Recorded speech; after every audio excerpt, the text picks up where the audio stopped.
Welcome back to the Killer Frogs Killer Minute. This is a Fan Nation college football podcast, a weekly show coming your way, brought to you by KillerFrogs.com. I'm Brett Gibbons, and today I'm joined by fellow Killer Frogs writer, Tori Couch. Tori, how are you today? I'm doing great. How are you? I'm great. I'm really excited to talk what we're going to talk about. We'll get into it in a minute, but before we get into the topic, I'll spoil it. We're going to talk about the transfer portal. You probably saw it on the podcast title. But Tori, I want to talk about you really quick. What is your background, ties with TCU, your college football fandom, and ties to Killer Frogs? Give us the whole spiel. Absolutely. Sure. Yeah. So I graduated from TCU in 2014. And I've followed TCU ever since. And I mean, I grew up in Boise, Idaho, so I followed TCU from afar growing up, big Boise State fan. So I'm very familiar with Group of Five, Power Five, and all these conference realignment changes that have happened over the last probably close to 15, 20 years now. So I absolutely love all this stuff. I joined Killer Frogs last July or August, so almost a year ago. People might not have seen my name on the website lately. I've taken a little bit of a break after basketball season because I started a brand new job. So just kind of trying to make that transition. But I'm super excited about football season, kind of trying to get back into the groove with things and contributing again. Well, we're happy to have you back, I suppose, if this is back for you. For those that have been with Killer Frogs for a while, you probably have seen Tori's face on the Killer Minute. You and I have talked about the Big 12 championship we previewed, the national championship, all that good stuff. Tori's super knowledgeable. I'm super excited to have you on for this one because I know that you know what you're talking about here. And I'm really excited to hear the insight that you're bringing to the table. So without any further ado, let's just jump into it. We're talking the transfer portal, and I want to start with a general overview. We'll talk about TCU later on. We'll get really in the weeds with that, with the Big 12 and all that kind of stuff. But right now, I just want to talk about in general. I want to get your thoughts. What do you think of the transfer portal so far, and where do you think it might be headed in the future? I think as we've watched the transfer portal evolve, it's becoming a little less messy. When it first opened, what was that, about 2 years ago? I think it was about the same time as NIL. Yeah, thereabouts, yeah. Yeah, so we're roughly 2 years into this kind of new version of a transfer portal and nobody sits out. And at first it was real messy because it's just everybody entering, everybody leaving. And you still get that. The numbers are still really high every offseason for the number of student athletes entering the portal. But I think they're starting to put in these windows and things where it's like, okay, we're going to close this door. We're going to make you think about what you're doing. I do think there's still need for some more guardrails and things like that. But it's hard, as they say, you can't put the toothpaste back in the tube. But if you have coaches who leave or things like that, maybe putting in, hey, they can enter their name outside of this window, the portal windows, because their coach left, or they need to be at their institution for a full academic year, including, a full season of whatever their sport is, before they're eligible to even enter. And maybe they have to have certain grades or something like that. Just a few more things to make it less chaotic when those windows open, but I think it's getting better. Yeah, I agree with you. And I think those windows are super necessary. I think it was a very smart play by the NCAA, something you don't hear very often, smart play by the NCAA, to put those in place. And I like how you brought up unless your coach leaves. Because right now, and I'll talk about this on a future episode, I have so many thoughts, so many rants to say about the no bars kind of approach to the coaching carousel, in that if a coach leaves, it's okay. And they can leave whenever. They can leave week 3 if they really are so inclined. But if they leave, then transfers are more likely to also leave. And one thing that I did hear recently that actually made a lot of good sense, and why maybe the transfer portal is so wide open and so in and out and kind of the Wild West right now, is because a lot of these recruits had to do their whole spiel and pick a school during the pandemic, when they really weren't able to see what that school was like. Maybe they didn't get a lot of in-person visits, and they didn't see maybe what the culture of the program was really like, because the world was just so different at that time. And now we're seeing these student athletes that are there. They're like, oh, I don't know if this is a good fit. Well, of course, it's not a good fit. You weren't able to get on campus and see anybody face to face. So I thought that was an interesting little asterisk there. But yeah, I agree with you. If we can get some sort of waiver on, did your coach leave? Either your direct position coach or coordinator or head coach, then you know what, we'll grant you in an exception or a waiver or something to be able to move outside of the transfer window. But I agree. I think the windows were smart. They make things a little more concise. I mean, we still had like 1,500 student athletes at transfer portal at some point, so it's by no means slowing down.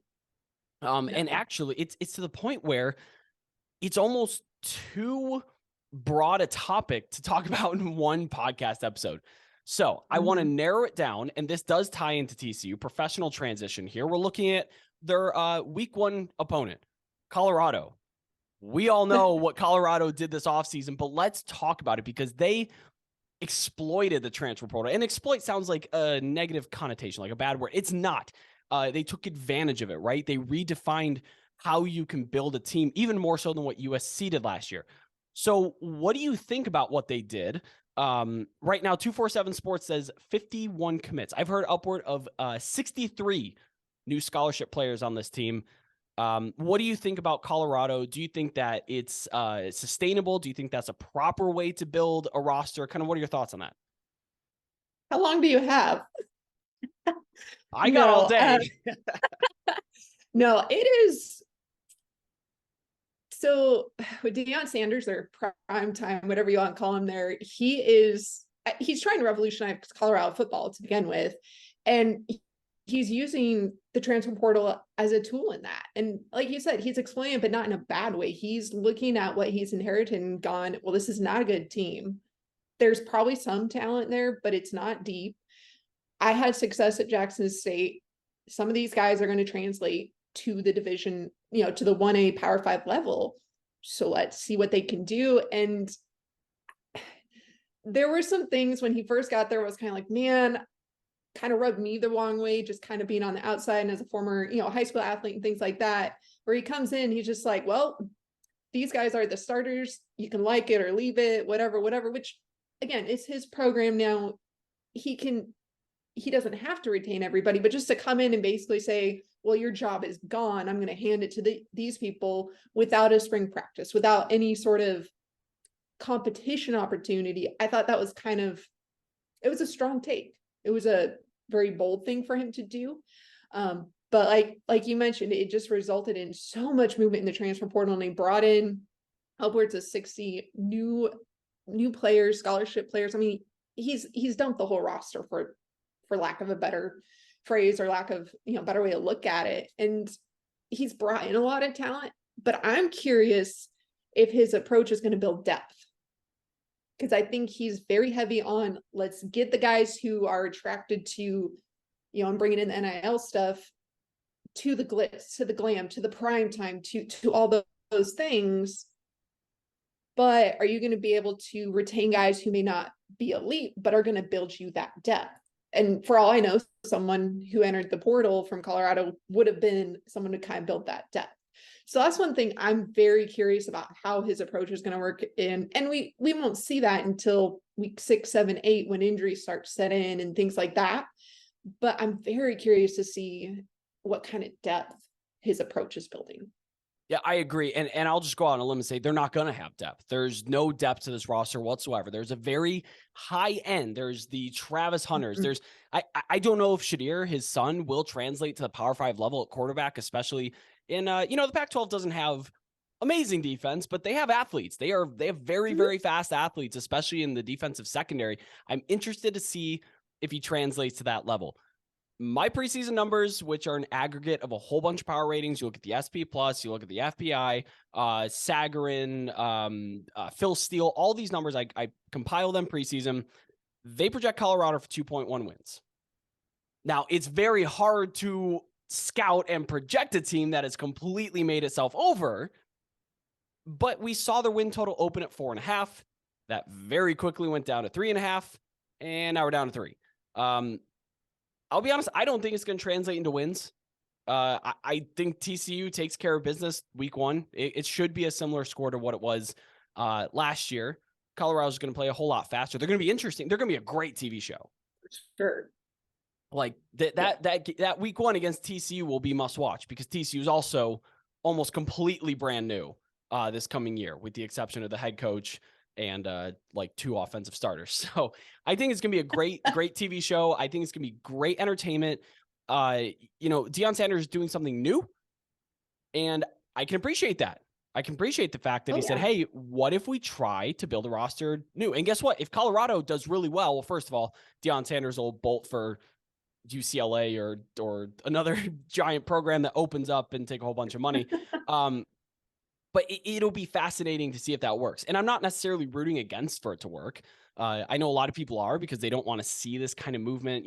It's hard to get attached to a team when your players change every year, accelerating it from 3 to 4 years, how college, just kind of cycles through. But I kind of understand it, especially from the other programs that maybe got their players poached. Like if you're a Jackson State fan, well, that's too bad.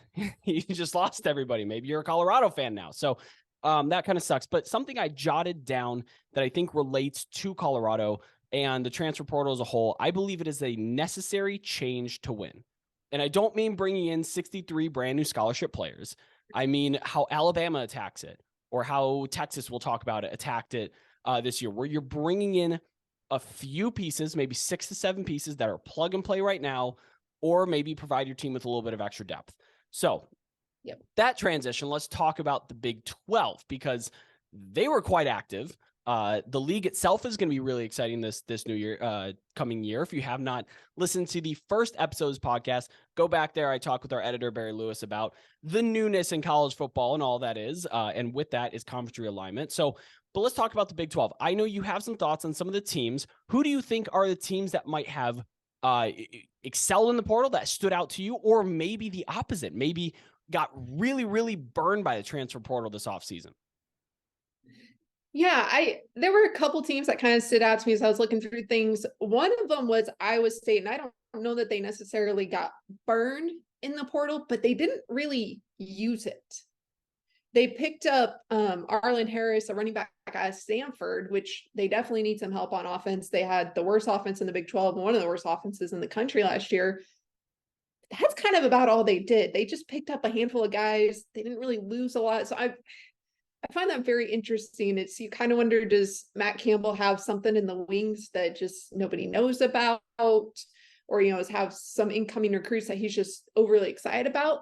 But I found their lack of movement really interesting after the season that they had.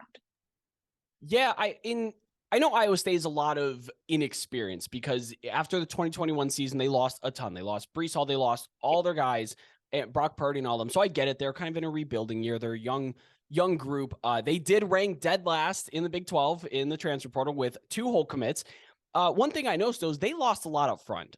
So I don't know if anybody here is a diehard Iowa State fan, or just or really in the weeds here with Iowa State, but they lost 5 defensive linemen outbound in the portal. I don't know if these guys are necessarily starters, because they transferred to Boise and Bowling Green, South Dakota State, Louisiana Tech, and one is uncommitted so far. So I don't think these were going to be all conference guys, or maybe even starters. But to lose that depth, particularly on the defensive line in the Big 12, where you have to rotate teams in when you play Texas Tech, who runs 90 plays a game, you can't have the same 3 down linemen the whole game. I think that does hurt them. And I like how you kind of brought up I don't know if they got hurt, but they didn't use it and they missed out. And I think that is possibly the way that the transfer portal is going to necessitate going forward. Did you use it? Yes or no? And if you didn't use it, I don't know that you're going to excel. Yeah. And I think part of that too is how these coaches are adapting to the portal. And I think, like we talked about earlier, Colorado is going to be a prime example of how deep can you go? Kind of where's that line of how deep do you go into the portal before it just, there's no return on your investment. So I think you do have to be careful when it kind of comes to that, to see what you're losing and you're gaining. Another team that stood out to me because of the amount that they lost, but also the amount that they brought in to maybe try and balance it out was Oklahoma State. They lost seven players who started at least half their games last season. Now they got decimated by injuries at the end of last year, so some of those guys probably would have kept playing, etc. But they lost 16 at least to the portal. And you're talking starting quarterback, starting running back, a couple wide receivers, one of which ended up at TCU, linebackers, DNs, like major pieces. And they did a decent job of kind of filling those holes. They picked up a linebacker from Tulsa, Justin Wright, who they kind of expect to kind of just fill right in, right into what they're doing. They did pick up, there were two pickups that they had that I found very intriguing. I'm curious to see how they play out.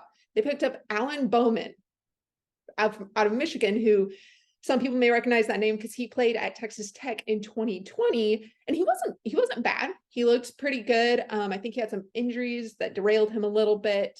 Then he's been in Michigan for the last 2 seasons, sitting on the bench. I have a lot of questions. Is he going to be in his 2024? Is that good enough? Does he fit what Gundy wants to do? I thought that was a very interesting pickup when they're kind of in this limbo year at quarterback, because they have an incoming true freshman from Nebraska. Mike Gundy doesn't like to play true freshman unless he has no other options. So he definitely brought in Bowman as that transition. But I'm real curious to see how Bowman's gonna fit there and how that's gonna go. With all the quarterbacks that were available in the portal this last cycle, and even at the time that Alan Bowman committed, you kind of have to wonder what's going on in Stillwater. I don't want to overreact or, talking head hot take it, but why was it Alan Bowman? And no offense to Alan Bowman, like you said, he was perfectly fine in the Texas Tech system in 2020. He may come out of this season with 3,000 passing yards and 25 touchdowns. And that's great. That's a complete win for Oklahoma State if you can do it. But to me, Oklahoma State's should be a little bit more of a destination for some of these high level guys, especially when you look at that roster and see what they were offering at quarterback and be like, if I come in here, this job is mine. But you saw Will Howard go to Ole Miss, and Spencer Sanders, who transferred away from Oklahoma State, went to Ole Miss. Jackson Dart. So now they have a 3 stack at the top. And I know Ole Miss is the SEC and they have the best facilities and Lane Kiffin. And I get it. But if you're looking to play college football, why not Oklahoma State? So I'm kind of wondering what's going on in the program there. Like we said, mass exodus of transfers. Mason Cobb, all conference, he's gone. Trace Ford, all conference, he's gone. And Dominic Richardson, who's a pretty good running back, is also out of there. But I do like what they did at receiver. You mentioned bringing in Justin Wright, linebacker from Tulsa, really nice player. But they brought in Dazon Stribling from Washington State, and they also brought in Arlen Bruce from Iowa. Totally get why you would leave Iowa. If you're a wide receiver, you want to catch some passes, Oklahoma State's a good spot. But these are 2 nice players. And they also picked up an offensive tackle, Dalton Cooper, who's pretty good too. So I agree with you. They lost a ton, but I'm also intrigued by the pieces they brought in. We'll see with Alan Bowman, won't we? He might be a perfectly fine bridge quarterback. And I think he is. And I think the other pickup that they had that I'm very curious about is it's at the wide receiver position. It's Leon Johnson III. He's a Division III All-American from George Fox. This is from where? George Fox University. I believe it's in Oregon. And I only know this because I'm from that area of the country. Amazing. But I looked up, he had 21 yards per catch last season, 14 touchdowns. He's 6'5". He's just speedy. And so he's got talent. And so this feels like a prime Mike Gundy. I see talent. I see potential. I've got, I lost some receivers. I need someone to come in, step up. Let's do this. And he clearly sees something. And his stats and his All-American status, very intriguing. But that's another one I'm fascinated to watch and see how that plays out, especially when you have a brand new quarterback too. It's not Slasher with Spencer Sanders, where he's got pre-established relationships. All these receivers can come in and make an immediate impact.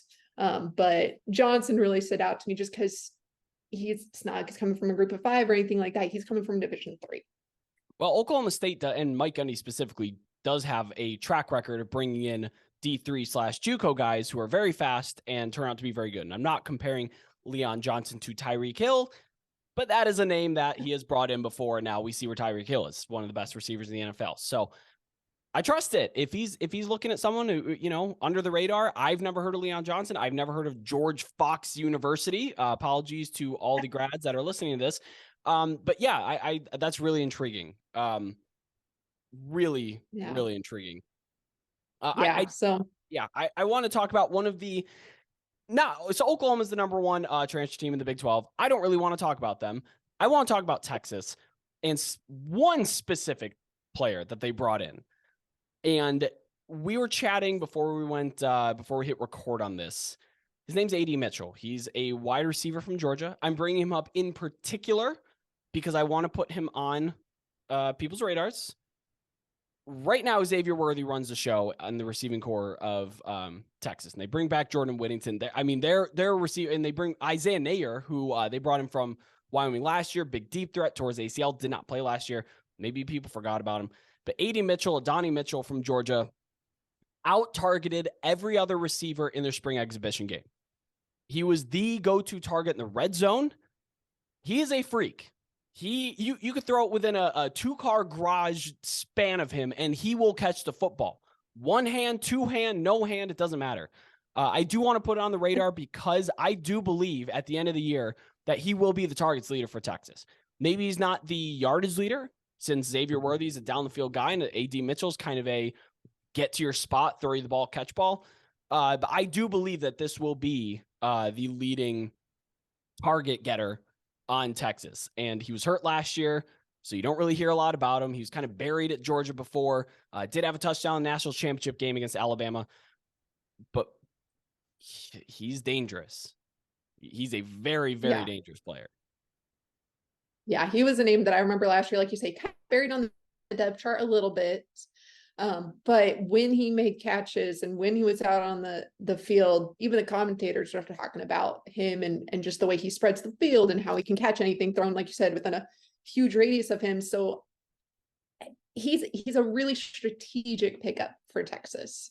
Because in some ways, I think, I don't want to say it's a make or break year for Texas, but it is their last year in the Big 12. Expectations are sky high. You have Arch Manning competing with Ewers. I think it's Ewers' job, but if he struggles, the moment he has one bad quarter, everybody's gonna be talking about benching him. So this is a season where you have to play as well as you can going into the SEC next year. And so I think this is a very strategic pickup to give Ewers another solid target and just kind of spread that field and open up the offense a little bit. Yeah, in my opinion, this is how I think the transfer portal works best. You bring in a big name, A.D. Mitchell. They also brought in a cornerback from Wake, Gavin Holmes, a safety from Arkansas, Jalen Catalon. Like, these are good players. They didn't bring in a million players, but they brought in players that are going to give them high-end talent, a little bit more depth at strategic and needed positions. They're not bringing in another transfer quarterback, right? Because they don't need that. Even at running back, they don't even need a transfer running back. I think Texas did a really nice job in the portal. On paper, they look really good. Take a shot every time you hear that. But on paper, I think they look really great. I was going to say, how many years have we said that? But enough. That being said, at a certain point, it has to come together. And I think that's what makes Texas really scary this year is at some point that talent has to click. And like I said, it's their last year in the Big 12. So they're going to get everybody's best shot. They're going to give their best shots. I'm curious kind of to follow Texas too, just solely because they have all these different storylines running about. Yeah, and I would say we'll know what they are very quickly week 2 at Alabama, or I think week 2 or week 3. But I don't know if I believe that because I said that last year. They looked really good against Alabama, and then they lost to Oklahoma State later on. Whatever. So let's dive into TCU. They were really active this offseason in the transfer portal. Luckily, it wasn't a mass exodus like it was the year before because Gary Patterson left. So therefore you had a whole bunch of people hitting the portal. They didn't play very well. 2021 was a very bad season. We'll forget that one happened. 2022 was great though. And I think that Sonny Dykes and TCU in general did such a great job leveraging that. It didn't matter what happened in the national championship game. They leveraged it and said, look at what we just did. Come play for us. And it worked. I think they got a lot of really nice players. They actually have the second ranked transfer class per 247. Like I mentioned, Oklahoma's number 1.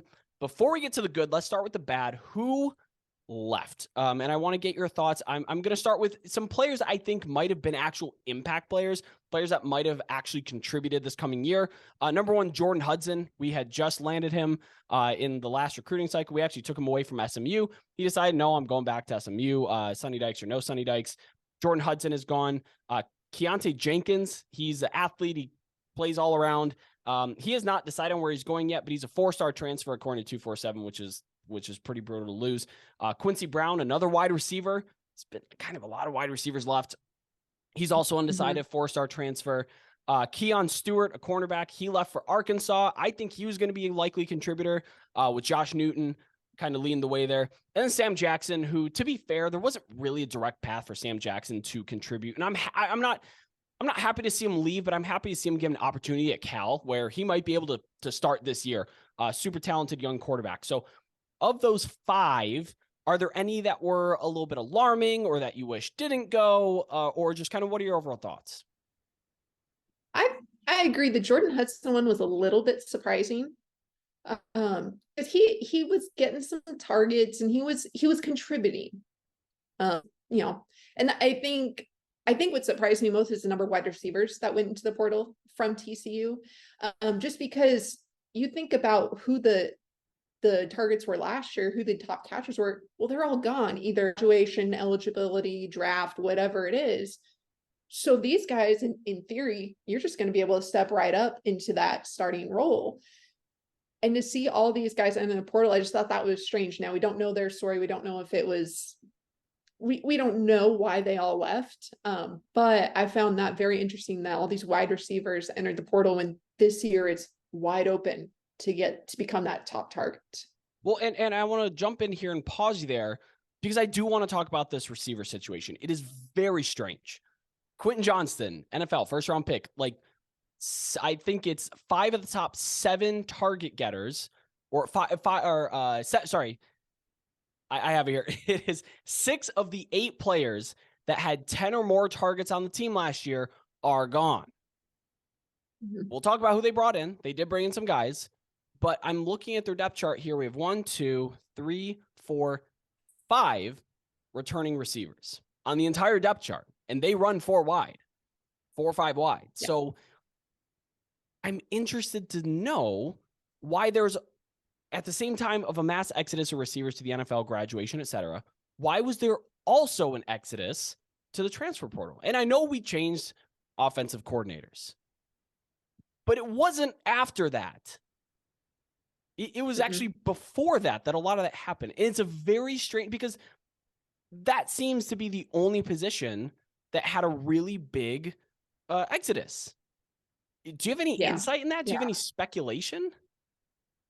No, because I do remember when some of these came out and it was like, it was before the Michigan game, the Fiesta Bowl. A couple of these were in that kind of frame, like you said, before there was any movement with Garrett Riley or anything like that. So I have no insight, and I don't want to speculate on what it could have been, because these are also 18, 19, 20-year-old young men who there's families and things like that involved that can change why you want to go somewhere.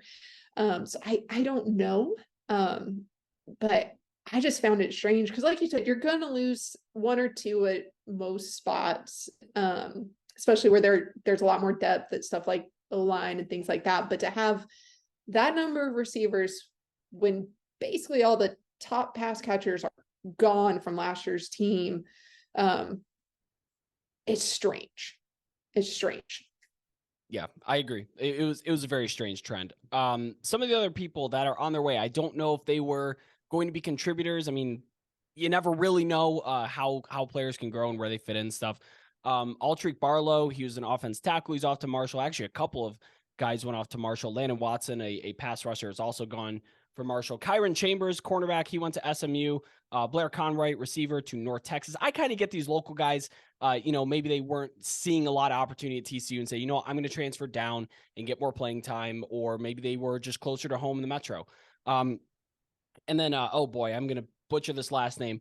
Noah Boltikoff, I think might be his name there. Offensive tackle.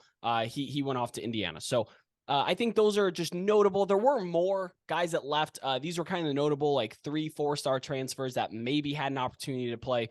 Again, just strange to see the wide receiver stuff going on. But TCU did bring in a lot of players, a lot of good players. I want to start with 3 in particular, and then we'll pause.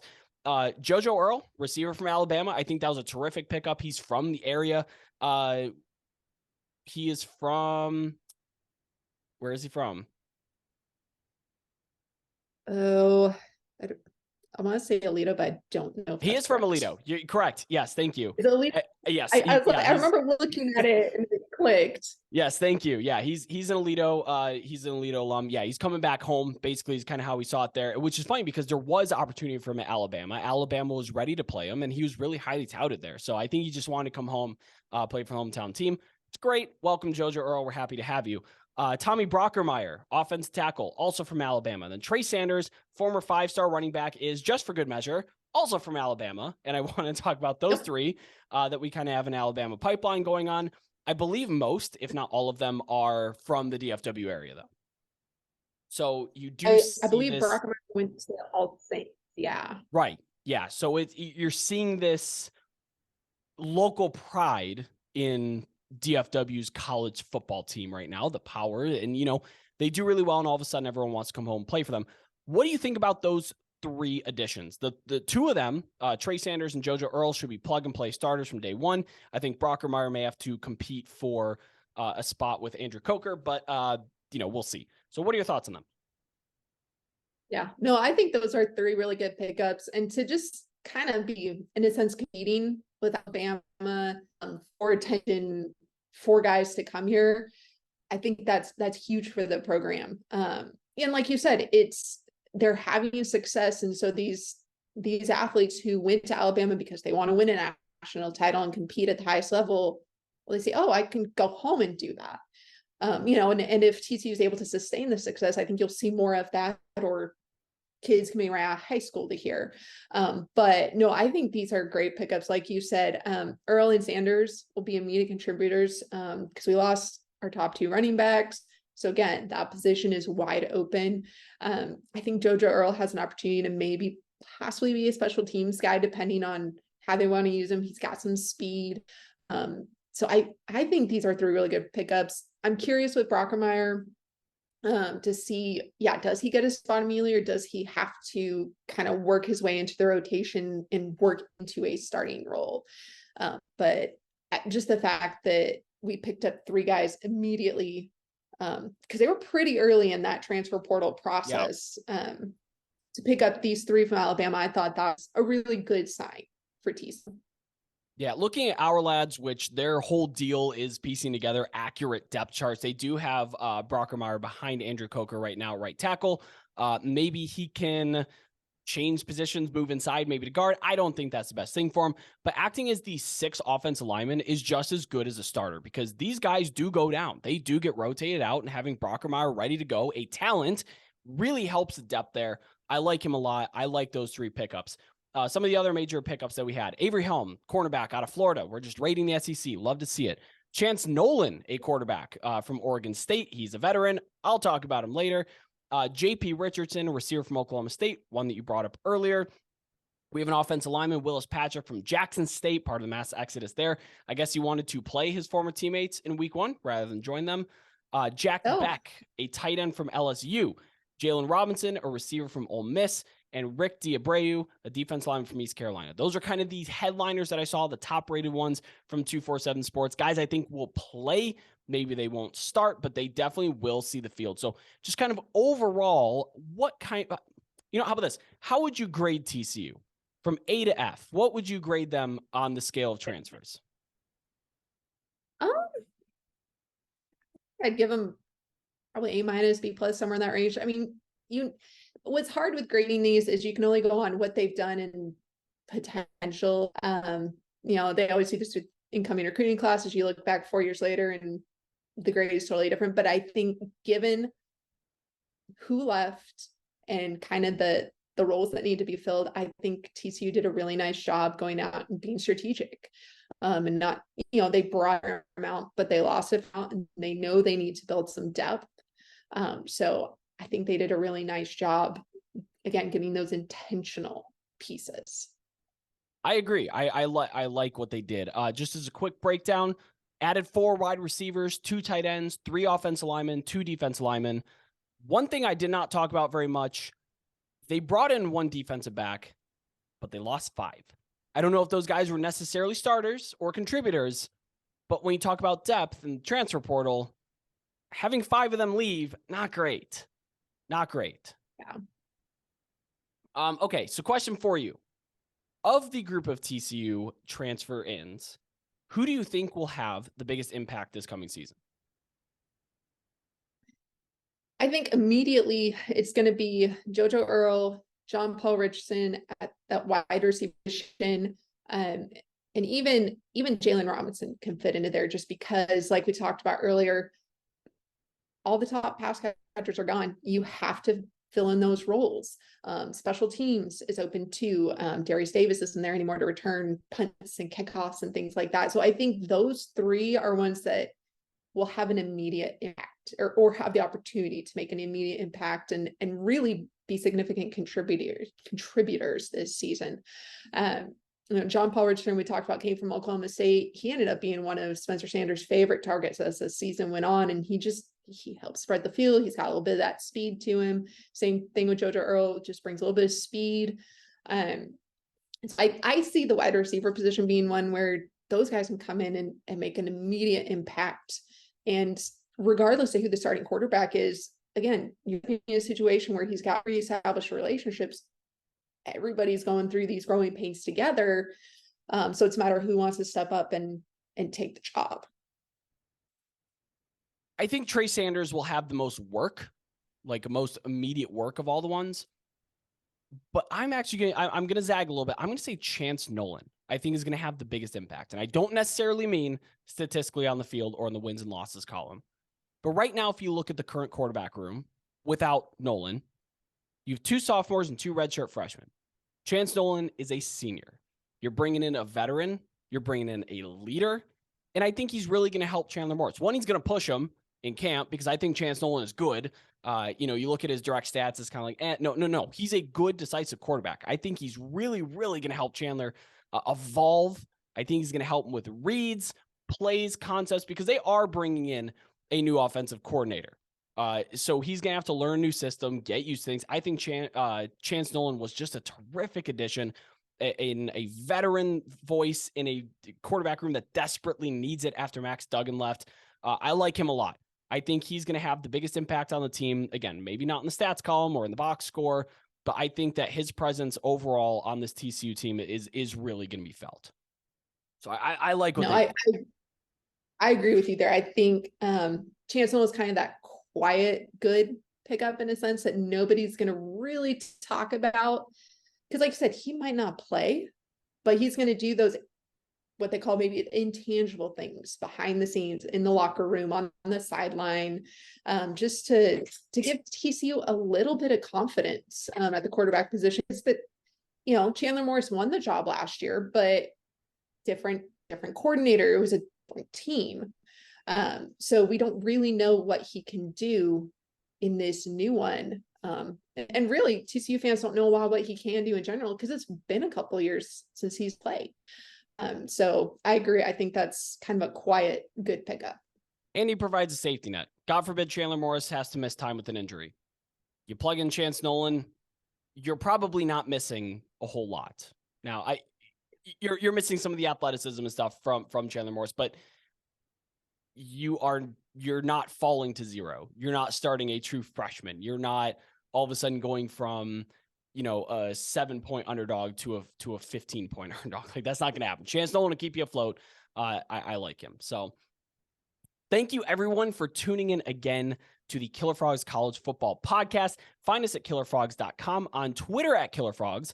I'm at Road to CFB on there. You can find Tori at Tori Couch _TX, and continue the conversation over on our Facebook page. We've got a lot of conversation going on there. A lot. And football season's ramping up, so we're going to have a lot more dedicated to football and college football and all the likes. If you like what you heard, please subscribe to us on your podcast app of choice, be it Spotify, Apple Podcasts, whatever you choose to use. Drop us a review because that's going to help us grow, reach more TCU fans, more college football fans. And if you really liked it, that's honestly the best way to help us out here. So check back next week for the next episode of the Killer Frogs College Football Podcast. I'm Brett Gibbons. That's Tori Couch, and we will catch you all next time.